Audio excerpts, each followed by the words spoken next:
to not be on this list with these other ladies. I think Lois Forsell has been the dominant force in her side and kind of been a class above in many games. So that's, and with Tim on Forsell being my tip for that award. Obviously, the Dream Team, Sarah, was announced as well today, as we record on Monday. We haven't had time from lunchtime to now to get in people's views about it. So do please send in your views about the Dream Team for next week, and me and Tim next week can talk about those. Headlines from the Dream Team, though, that we can just cover off, Sarah, is 7 players from St Helens. That equals the record of Wigan back in 2001. So no team has had more than 7. Sean O'Loughlin is maybe the most questionable call because he's only played 16 of the 30 rounds. Of course, if this is meant to be awards meant to be based on the first 23 rounds, not the full 30 rounds, then he played like 15 of those. So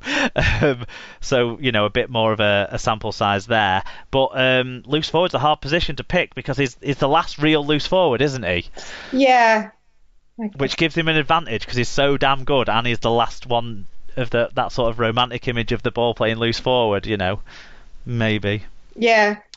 But that was kind of my only other standout. Was I wouldn't have gone with Remy Castille for the Dream Team. I think his best performances came in the Challenge Cup, and he wasn't consistent for the full season.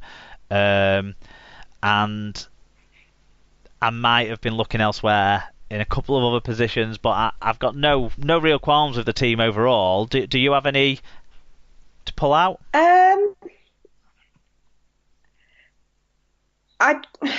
It's a difficult one because I'm not a big Danny Richardson fan because he's in there, isn't he? He is, yeah. Yeah, but then I'm trying to think who I'd put in place of him.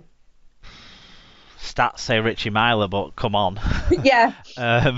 So Josh Drinkwater, maybe. But has he done it for long enough? He been a great signing once he's come into the side, but yeah, exactly. Yeah, interesting one. That one.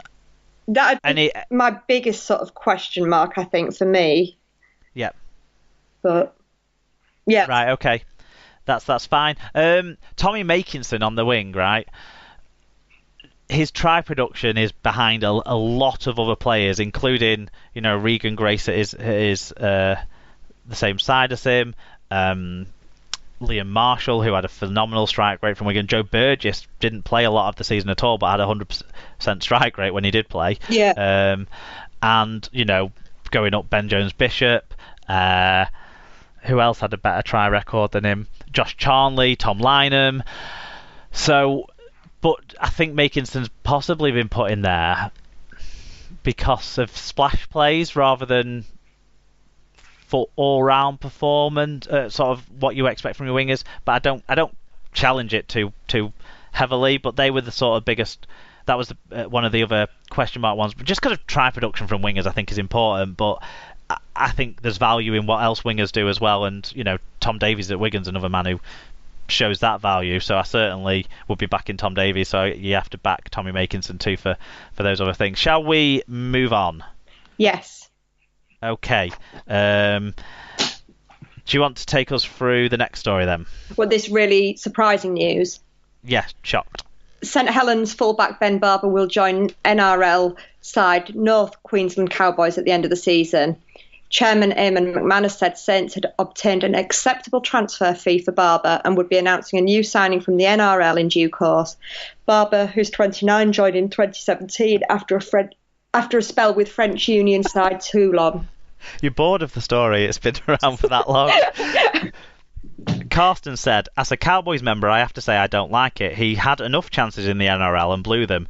Give one of the young North Queensland talents a chance. The Cowboys overlooked Slater and let Ponga go, and now we are getting a druggie for a year who doesn't give a shit about the club he's playing for. No, but then they'll have Valentine Holmes the year after by all records, by all accounts. So, you'll be happy with that one, Carsten. What else did we... League leading Frogmore said, worst kept secret ever. I'm disappointed he's leaving, but not surprised. Hopefully he can leave with the trophy. I'm sure all Saints leave with fans. The trophy. all Saints fans feel the same way that Frogmore feels, though, don't they? But all non-Saints Well, but you don't want him taking the trophy with him. It's all right. We'll get it back next year when he's kicked out of the NRL for doing. Fair enough, yeah. And re-signs in Super League as Salford's mid-season recruit. Marwan Kukash has to finance another get-out-of-jail card. St Helens have moved to sign North Queensland Cowboys fullback Lachlan Coote on a 3-year deal as Barber's replacement.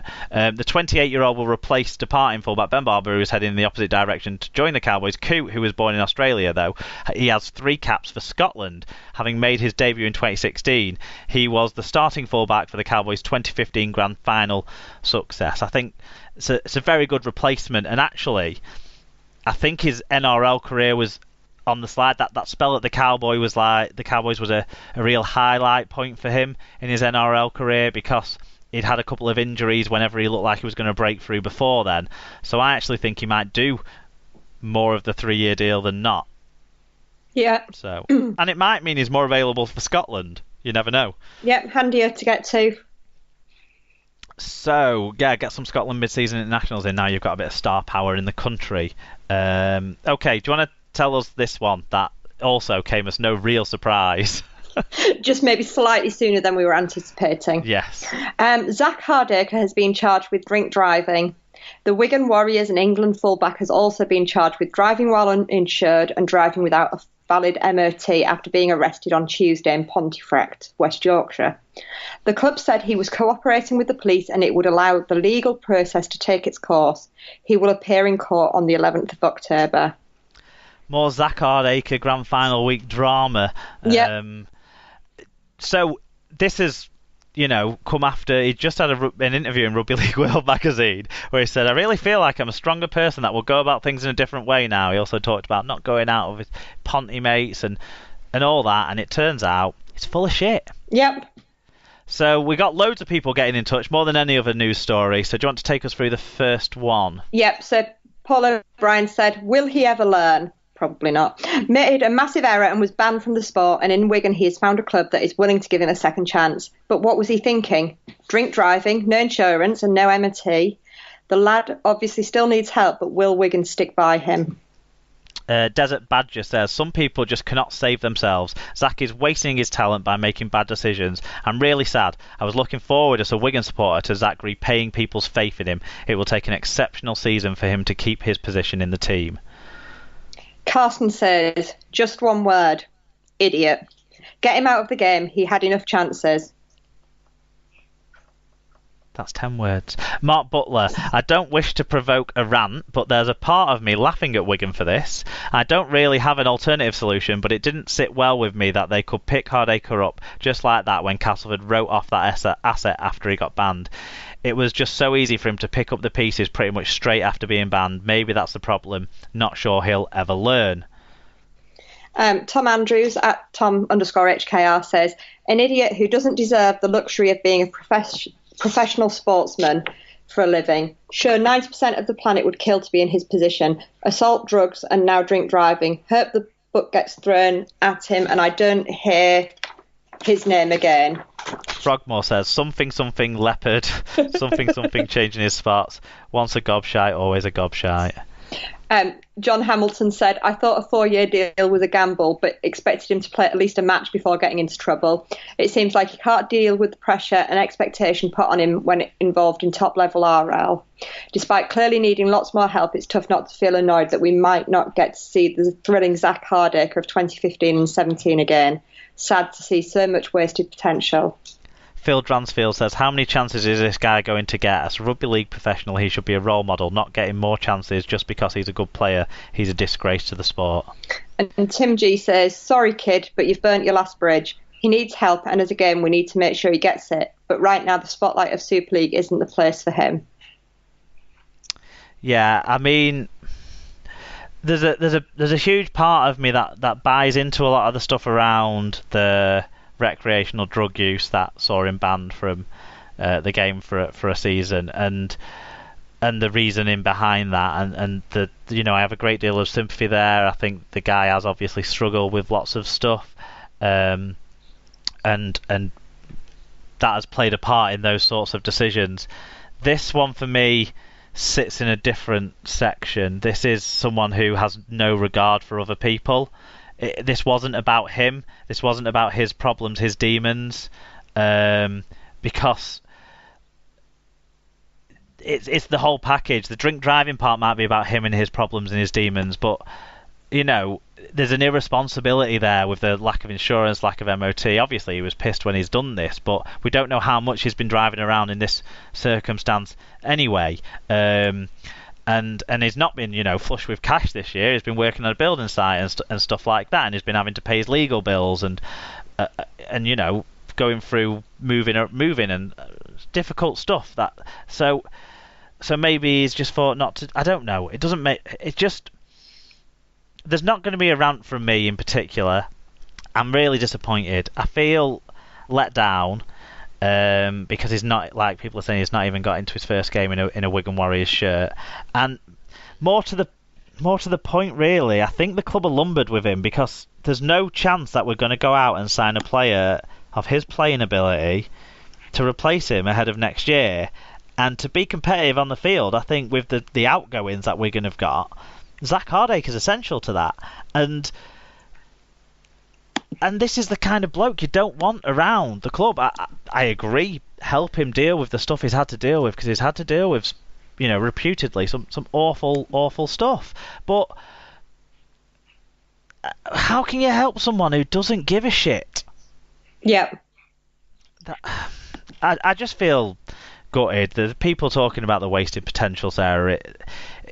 That gets to me, because we're talking about a player, not just a player who could be one of the greatest players in our competition. We're talking about a player who could be one of the greatest players on the international scene.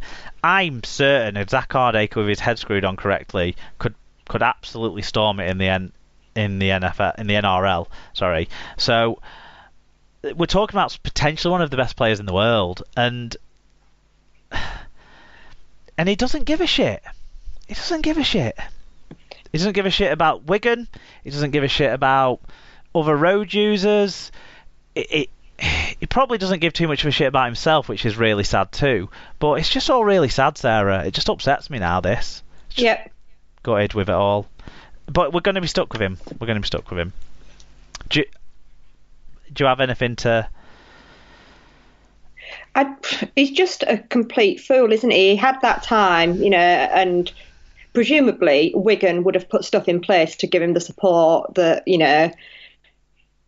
to get him sorted. And I thought the whole thing was that he was meant to be moving to Wigan away from those bad influences and everything else. And yeah, he's not made the simple decisions to put things in place to. And how old is he now? 28. Is he 28? Possibly. And so, like you say, it's those easy decisions for him to make about, do I want to actually make a go of my career for 4, 5, maybe 6 years, or do I want to waste it? Yeah, and he's not a 15-year-old, is he? No, it's not like he doesn't understand the consequences of his actions because he's living through them this season. Exactly. And he had to sit and watch his team lose a grand final as a consequence of his actions 12 months ago. So... yeah, it's just complete disregard for everybody. Yeah. Right, okay. Let's move on to a news story that I'm really unsure how you're going to feel about, Sarah. Hull FC have signed second row Danny Langtree from League One side Oldham Ruffians on a 2-year deal. The 27-year-old has scored 54 tries and 131 appearances for the club and joins the Black and Whites from next season. Meanwhile, Hull FC have also signed former St Helens front rower Levi Nzungu from Salford Red Devils on a 2-year deal ahead of next season. The prop 20 made his Super League debut earlier in 2018 and has also had loan spells with Oldham, Whitehaven and Swinton, and he actually played in Wigan's reserves a couple of times this year to get some game time. But what do you think? So Nzungu has been talked about for quite a while with us. He's been linked with us. Neither of them are massively inspiring signings. Langtree, he's 27. He's been in League One. I don't know. I know he won Player of the Year. Not been on my radar before this yeah, player. Yeah, sort of. Who is he? And why hasn't he made it any further by his age?